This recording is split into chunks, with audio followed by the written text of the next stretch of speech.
Today we will perform isolation and detection of diazonin from diascoria, estimation of diazonin by thin layer chromatography.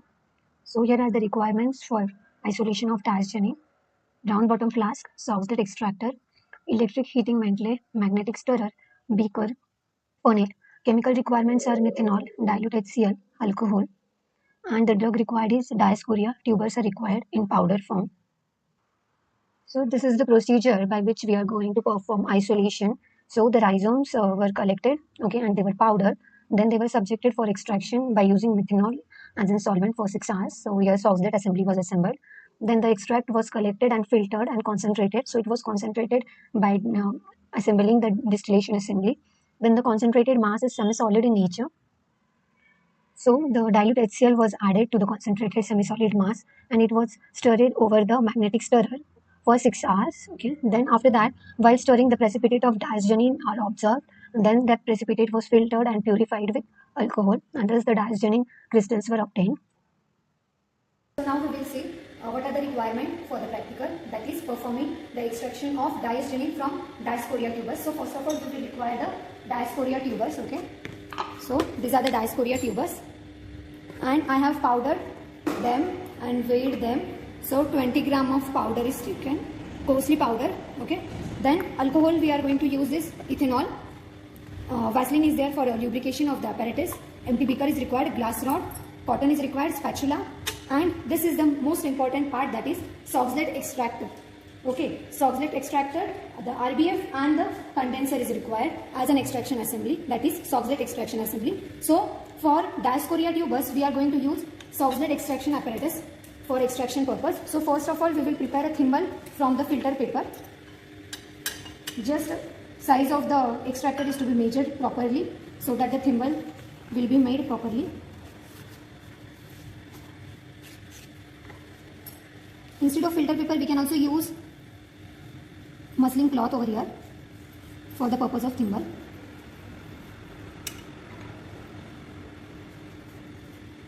Thimble is a bag in which we are going to place our drug. With the help of the pins, we will pack this bag so that the powder will not spill out in the extractor. Now our thimble is ready.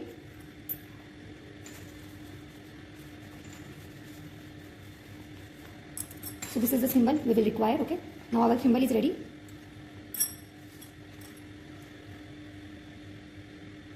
We will lubricate the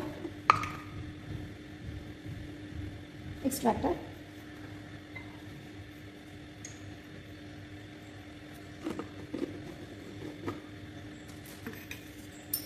We will place the, first we have to place the cotton. The cotton should be placed such a way that this end should get sealed. Okay, this end of the siphoning tube should get sealed. Okay.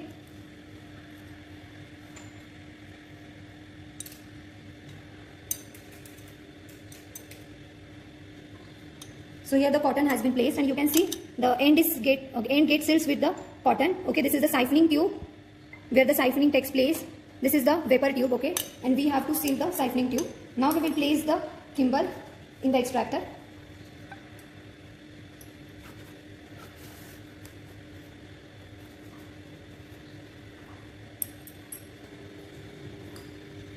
We will add powder into the thimble slowly, and side by side we have to add the solvent which we are going to use for the extraction, so that the thimble will not get blocked.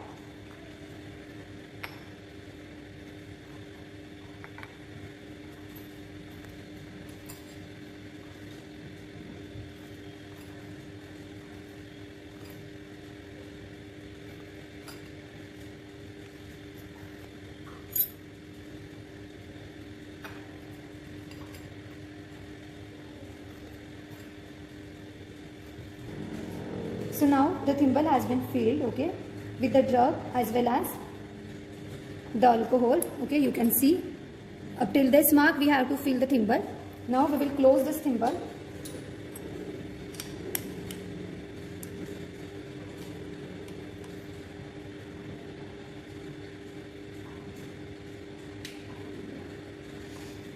So this is the first manual siphoning, okay, a up to 2 manual siphoning we have to add the solvent into the extractor.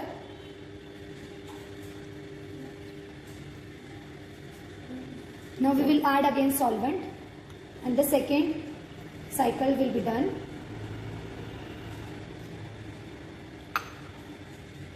So this is the second manual cycle.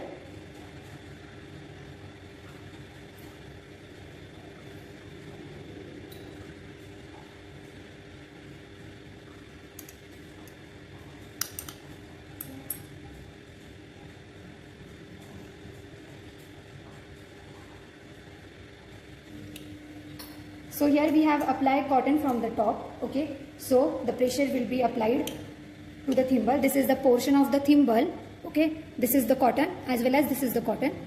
We will add some solvent again.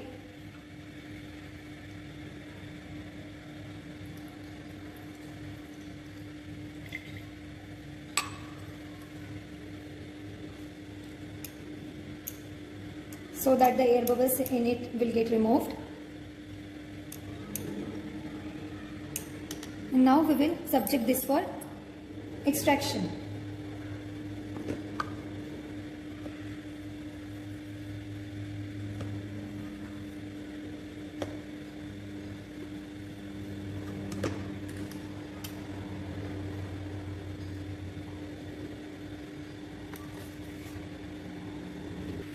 Now the assembly has been assembled, okay. So now we will start our extraction. So the temperature of the heating mantle will be 50 to 60, okay. As we are having solvent, alcohol, and we'll wait for few hours to complete the extraction. The extraction has been completed is the indication that here the liquid gets colorless into the siphoning tube, okay. I will show you at the end. So now we will see the working of the apparatus, okay. So here at the bottom there is a RBF, then the Soxhlet extractor is there which is having thimble in it and the condenser, and this whole assembly is known as Soxhlet extraction assembly, okay. So now we will focus over the Soxhlet extractor. This is the Soxhlet extractor, okay. This is the tube where we have placed our thimble, okay. This is the siphoning tube and this is the vapor tube, okay. As the solvent boils in the RBF, okay, as you can see the boiling has been started. So as the solvent starts boiling, okay, the vapors are there, okay, which from the vapor tubes go to the condenser, okay, over here this condenser, and the droplets of the condensed solvent drops over the thimble, okay, and the droplets of the solvent over the thimble, as the droplets of the solvent drops over the thimble, okay, this tube gets filled with the solvent, and depending upon the pressure over the siphoning tube, the solvent from the siphoning tubes get into the RBF again, okay. It falls down via siphoning tube, okay, siphoning tube into the RBF, and this is how the cycle of the solvent gets completed, okay.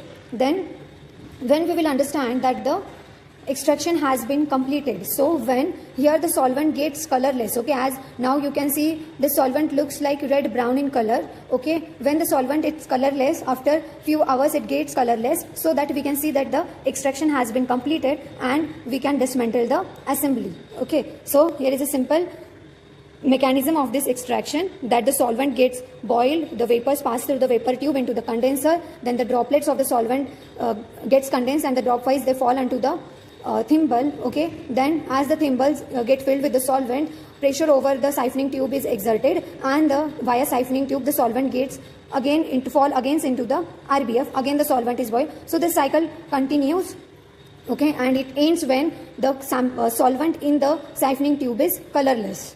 So this is the mechanism of solvent extraction.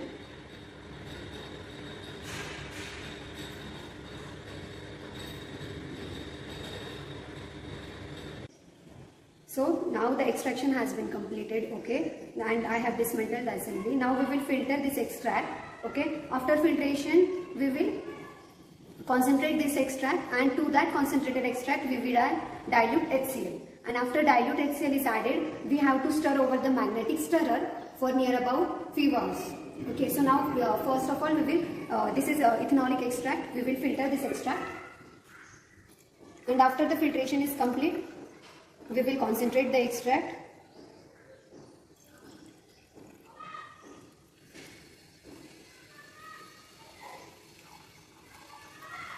Filtration is done if in case any kind of powder is there inside the extract, so we have to filter it.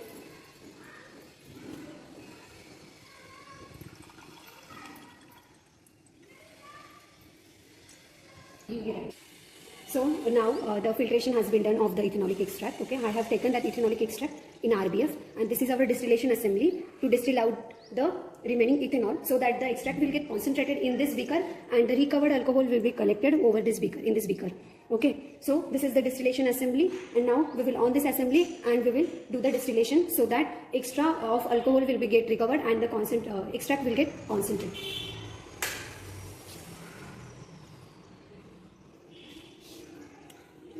So the temperature will be between 50 to 60, as it is alcohol. Okay, and as the heating will get start, the alcohol will get recovered in the next beaker and we will get the concentrated extract in very less time.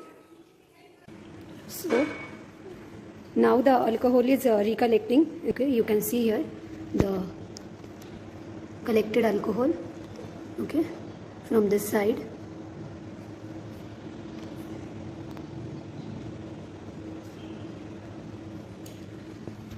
This way our concentrate in this RBF will get concentrated and the alcohol recollected or will be used for another purpose, so there will be no wastage of alcohol.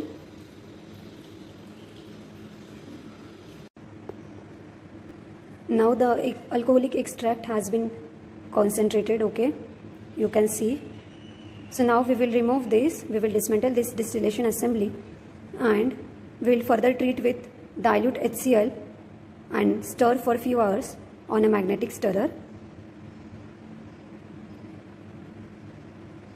So to the alcoholic extract which was concentrated by distillation assembly, by using distillation assembly, now we have added dilute HCl. Okay, so this dilute HCl was added to the semi-solid mass, that is alcoholic extract, and you can see some precipitate is seen. Now we will allow this to stir on the magnetic stirrer. The beads are added to the solution already. Okay, and now we will stir this on the magnetic stirrer.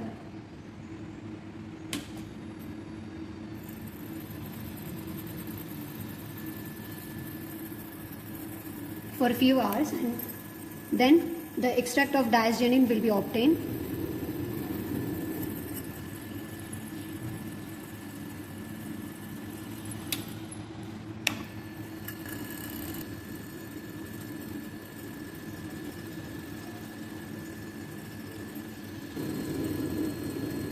So after a few hours we will remove this beaker from the stirrer and we will filter, and then the precipitate of diazegenin will be obtained to us. So now we will filter this. Okay.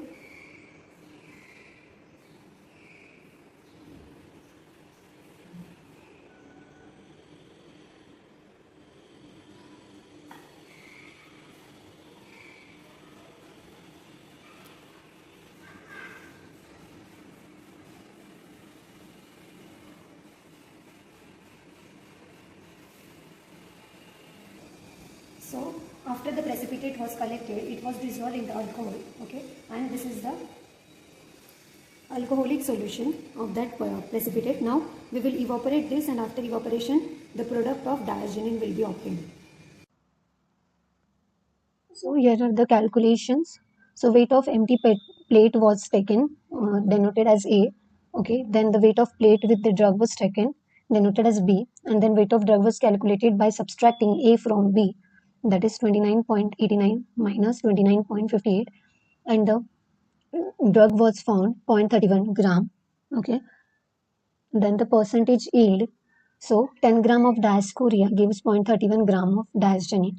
So the 100 gram of diascoria gives X gram of diazegenin. So by cross multiplication, 3.1% of diazegenin has been isolated from diascoria.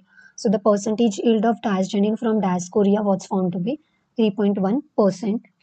Now we will perform the estimation of isolated diazoxanide by thin layer chromatography. Now, today we will see how to prepare a TLC plate, okay, for thin layer chromatography. So, the requirement for the same are, we will require an empty beaker, okay, then beaker containing distilled water, then silica gel G, which is used for thin layer chromatography, okay. It is with the binder as it is specified over the container. Okay, for column chromatography the silica gel is completely different, and for thin layer chromatography the gel is different. So this is required. Then we will require some glass slides, that is TLC plate, a spatula, glass rod and a tissue paper. Okay, so firstly we have to clean and dry the glass slides, which I have already done. Okay, then we will place the slide over the tissue paper, and now we will see how to make a slurry. For slurry we will take silica in a beaker, okay,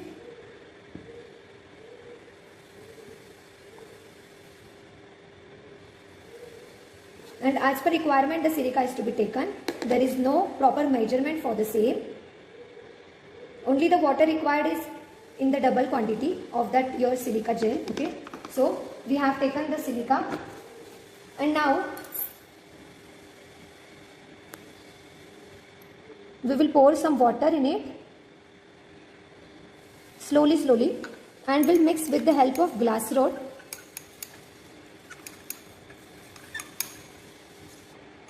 Okay, so the slurry is prepared, okay, but it is little bit of thick, so we will pour 1 to 2 drops of water in it again, and the consistency of the silica gel should be pourable. Okay, so it will flow over the plate very easily and will get adhere with the plate. So now you can see the slurry is made, which is of pourable consistency. To check, you can hold a drop at the side of the beaker and see if it has a flowing consistency. So it is having a flowing consistency. Okay.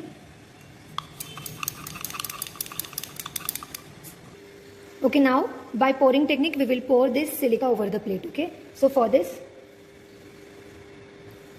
slightly pour your silica gel over the plate and spread over the plate. Okay,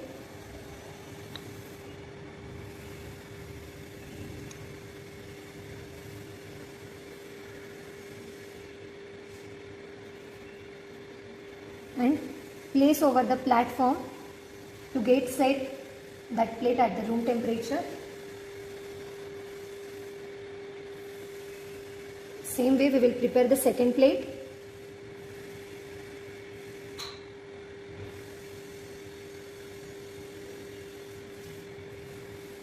We will allow it to dry at the room temperature.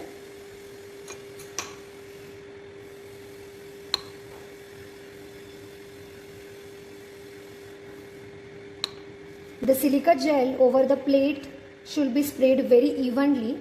Okay.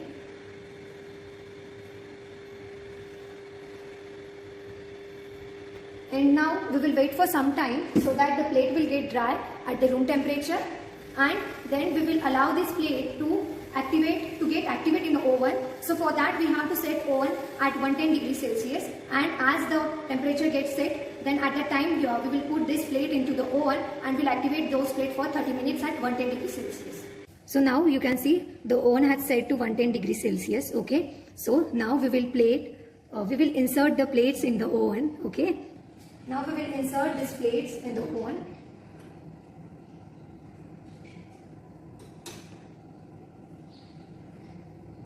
And we'll leave for half an hour so that the plates will get activated properly and it will be ready for sampling and to perform thin layer chromatography of a particular sample. So now we will perform the TLC, that is thin layer chromatography, for detection of diazoxanide. So here I have taken the sample. Okay, this is the diazoxanide dissolved in ethanol, and this is the extract of diazoxanide. Okay, we will spot the two samples over the plate. Then the plate which is already prepared by us, okay, previously prepared plate. Then a chamber, that is beaker is there, okay, for TLC chamber, 10 ml of volumetric flask, pipettes, and the solutions we required are toluene and ethyl acetate, as the mobile phase for diazgenin is toluene as to ethyl acetate, that is 70 as to 30.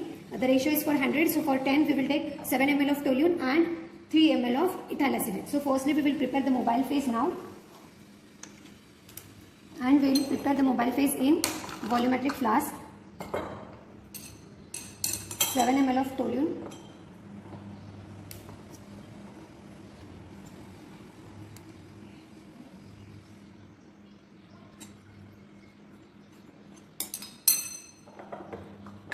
and now we will add 3 ml of ethyl acetate.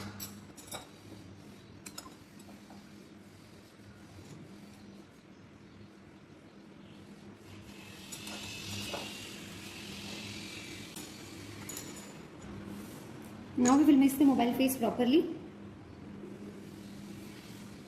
and will disperse this mobile phase in a TLC chamber, and will allow the chamber to saturate for 15 minutes. We will cover the chamber with foil and will not disturb this chamber. Okay, so now we will do the spotting of the samples over the TLC plate.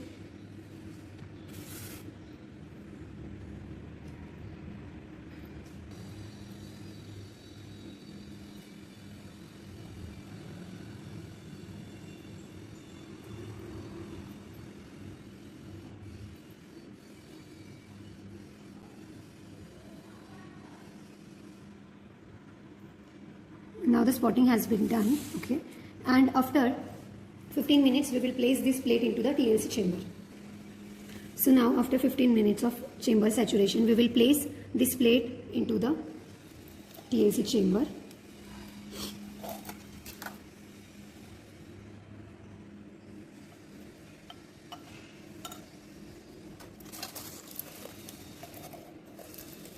And we'll allow the plate to run near about 70%. Now the plate has been removed from the chamber. We will allow it to dry at the room temperature so that the solvents will get evaporate, and then we will spray the anisaldehyde sulfuric acid reagent over the plate, and will place the plate in oven at 110 degrees Celsius, and will see the spots over the plate, and then we will calculate the RF value for the same. So after detection and heating in oven at 110 degrees Celsius, the spots were observed. So the first spot is of extract and the second is the isolated diazgenin. So both of them match each other. The RF value for both of them is same. So it is confirmed that the isolated drug is diazgenin. So this is the TLC plate for diazgenin. For this thin layer chromatography, sample was prepared by adding 1 mg of sample in 1 ml of solvent. The solvent used was methanol. Stationary phase used was silica gel G, and the mobile phase is toluene as to ethyl acetate, that is 70 as to 30, and the chamber was saturated for near about 15 minutes, and the detection was done by using anisaldehyde sulfuric acid reagent. Okay, it was sprayed over the TLC plate, and the plate was heated at 110 degrees Celsius, and then the spots were observed. So this is the thin layer chromatography plate. The spots are spotted over the plate. Then the running takes place while the plate is dipped into the mobile phase. Then the solvent front is noted, and after spraying reagent, the spots are visualized to us. Here is the spotting. These are the samples, and this is the solvent front. So the retention factor is calculated by distance A and distance B.